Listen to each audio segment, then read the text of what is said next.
So, the when. Kailan mo naman dapat gagamitin yung contemporization? Parang yung kanina lang din. So, in his teaching, Jesus is likely adapting his message to the cultural, social, and religious context of his audience. So, to bring spiritual truth relatable. So, he employed parable, metaphor, and examples of everyday life to explain spiritual principles. So, some instance where Jesus used contemporization, ayun nga, yung parable of the sower, yung parable of the Good Samaritan. Bakit siya gumamit ng Good Samaritan? Kasi very hot issue yung meron tinatawag na regional conflict between Jew and Samaritan. Mga Pariseo nagtanong, sino yung aming neighbor? Nung panahon na sinabi ni Jesus Christ na love the Lord your God with all your heart, with all your soul, with all your mind, and with all your strength, and love your neighbor as yourself. So ang ginamit na kwento ni Jesus Christ or illustration is all about the Good Samaritan, which is yung Samaritan na yon para sa kanila mga masasama. Anong kabutihan ng pwedeng makita sa kanila. So, by using an illustration, Jesus taught the Pharisees and lahat ng audience na nandun na hindi naman lahat ng tao masama. Minsan niya, mas masama pa yung mga Pariseo, mga Levita na walang pakialam sa kanilang kapwa Hudyo. Kaya kung sino pa yung mabuting Samaritano na tumulong, mas katanggap-tanggap pa sa Panginoon. Yun yung neighbor natin. Sila yung dapat nating mahalin. So, about the parable of the mustard seed, diba? May mga mustard bush doon. So, he used the image of small mustard seed growing into a large tree. So, similar or something familiar to his listeners to illustrate the growth of the kingdom. So, yun yung tinatawag nating natural visual aid as illustrative teaching or illustration. And sometimes, nagpipreach din tayo sa market, sa streets, and we are using, wala tayong visual aid, walang projector, hindi katulad sa loob ng church, di ba? But we are using live illustrations. Tulad ng mga nagtitinda sa palengke, tulad ng mga namimili, yung mga gulay na merong hangganan yung kanilang buhay at nalalantat, nawawalan na ng silbi habang tumatagal. So, ganun natin i-bring yung gospel or message sa kanila by using some illustrations according to their profession or daily living.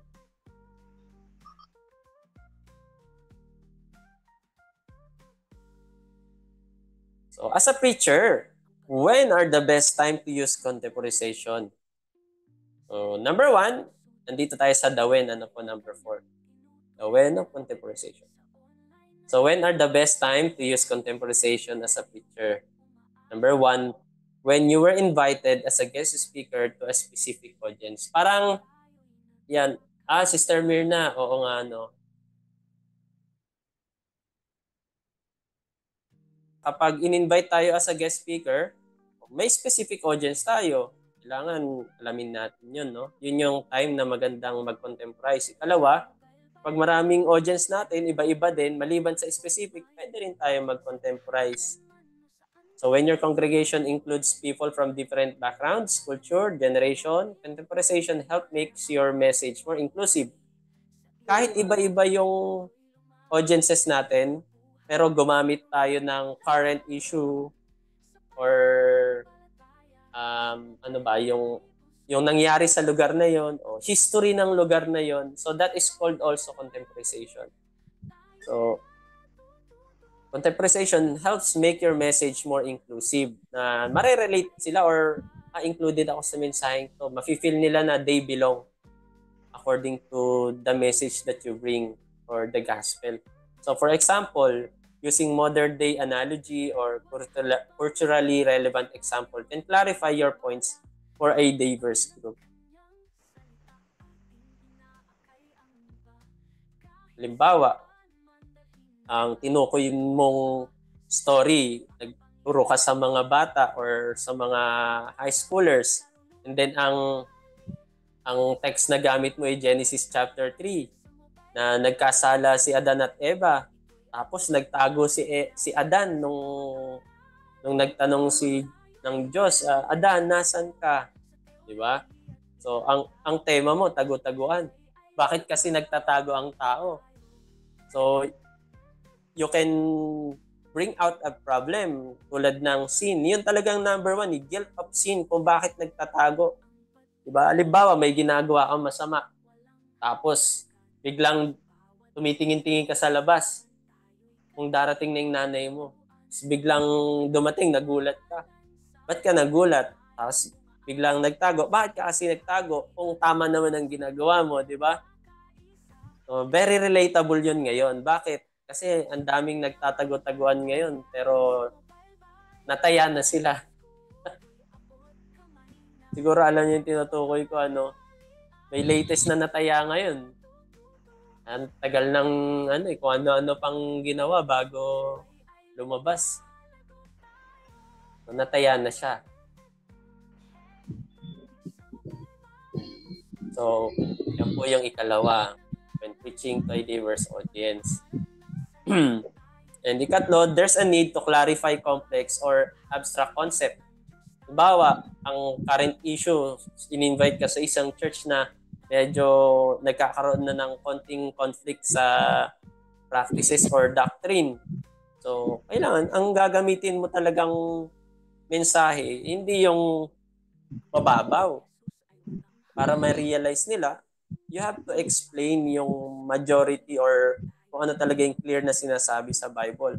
Or kahit may diverse na ganyang pag-aaral or sabihin na lang natin na practices, still kailangan i-bring out mo yung message of love na sinasabi sa 1 Corinthians 13 na walang halaga naman kahit matalino ka, magaling ka, pero ayun na naman, pindot na naman tayo. Kung may mga samaan naman ng loob at walang pag-ibig, para saan pa yung galing ng tao, di ba? So, to clarify the complex or abstract concept, magko-contemporize ka na ngayon as a preacher. Number 3, when you need to connect with their specific life's challenges. Kapag meron kang alam na parang may hot problem or issue, kaya something na nararamdaman mo, halimbawa, transition ng sowing and reaping. Alam niyo yun, sa mga magsasaka kasi sometimes may sinasabi silang panahon ng crisis or gawat, di ba? So, kung ano man yung specific nilang challenge sa panahon na yon na gawat, ay maganda mag-preach ka about yung transition ng sowing at saka reaping. Diba? Marami sa Bible na patungkol doon. Pwede kang mag-topic about waiting or blessings of waiting. Diba? Topic mo na rin yung waiting sa mga taong naghihintay ng kanilang tamang tao sa buhay. Ano yun? Yung mga 60 na single pa rin. So, in every aspect of life, applicable yung salitang waiting. Pero ang tina-target mo talaga doon in a specific time is yung waiting time ng sowing and reaping. So you are connecting to every specific life challenge. Pero hindi ka umaalis sa topic mong waiting, Kasi maraming preacher minsan about waiting at saka hoping yung kanilang subject. Pero yung preaching nila napunta na sa end times, punta na sa napunta na sa conflict ng doctrine, punta na sa kakultuhan.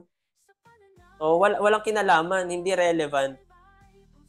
So, connect lang tayo, still connected pa rin sa theme and topic natin.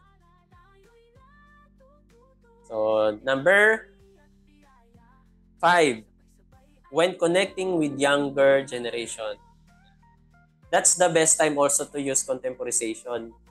Ano ba yung mga madalas na ginagamit ng mga estudyante? Ano yung in sa kanila? Ano yung mga kanta na yon? Ano yung laro na in ngayon? So kapag bigla mong natakel, kahit sabihin mong matanda ka na, and then nung nag-share ka sa mga estudyante, na-tackle mo yung salitang yon, magugulat sila, oh, anong alam nito doon? Diba? So, madaling ma-relate yung mensahe kapag natatakil natin yung mga language na yan. So, contemporization is especially useful when speaking to youth or younger audiences, as they may be more engaged by references from their world, such as technology, social media, or current events. Number 6. During evangelism or outreach. So when addressing people unfamiliar with biblical terminology or Christian faith, so using contemporary language as an example helps break down barriers and makes the message more accessible.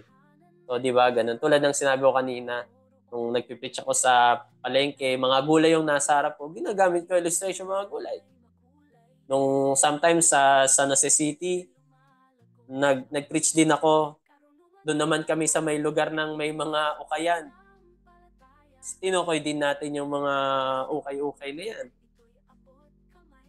So, yun yung isa sa mga best time ng contemporization. And number 7, when you need to address current issue. Yan, nasabi ko na about justice, morality, societal challenge, church conflict. So, contemporization can connect biblical principle to relevant, real-world, and church issues, making the message timely and applicable. Mamaya may bibigay tayong 2 example para madali.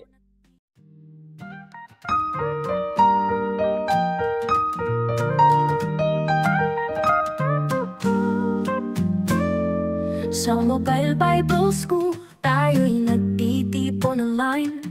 Sa tahanan man o saan ka man, naroroong tunay kaalamang makalangit at biblikal na aral ay makulay. Sa biyaya ng Diyos tayo'y lumalago sa buhay, karunungan at lalim sa pananampalataya. Sa Mobile Bible School, ito'y abot kamay na. Sa bawat aralin, tayo'y natututo sa teolohiya at biyaya. Sabay-sabay ay lumalago tayo.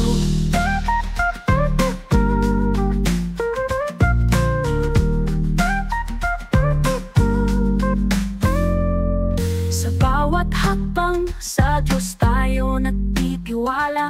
Sa gabay ng Kanyang salita, ating inaakay ang iba.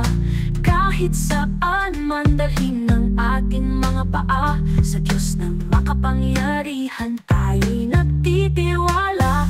Karunungan at lalim sa pananampalataya. Sa Mobile Bible School, ito'y abot kamay na. Sa bawat aralin, tayo'y natututo sa teolohiya at biyaya. Sabay-sabay ay lumalago tayo.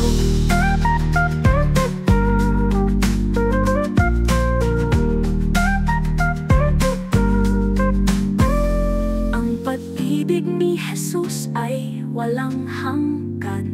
Sa bawat puso't isipan, tayo'y Kanyang tinuturuan. Sa online na paaralan, sama-sama tayong umaasa. Sa kaluwalhatian ng Diyos tayo'y nagkakaisa. Karunungan at lalim sa pananampalataya. Sa Mobile Bible School, ito'y abot kamay na. Sa bawat aralin, tayo'y natututo sa teolohiya at biyaya. Sabay-sabay ay lumalago tayo. Hey, sa Mobile Bible School, tayo'y naglalakbay. Sa pag-aaral ng salita, tayo'y magwawagi. Para sa kaluwalhatian ng Diyos, tayo'y nagpupuri. Sa Kanyang biyaya, tayo'y nagmamahalan.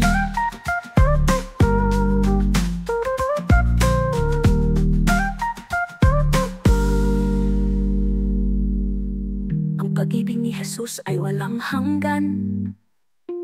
Sa bawat puso't isipan, tayo'y Kanyang tinuturuan. Sa online na paaralan, sama-sama tayong umaasa sa kaluwalhatian ng Diyos. Tayo'y nagkakaisa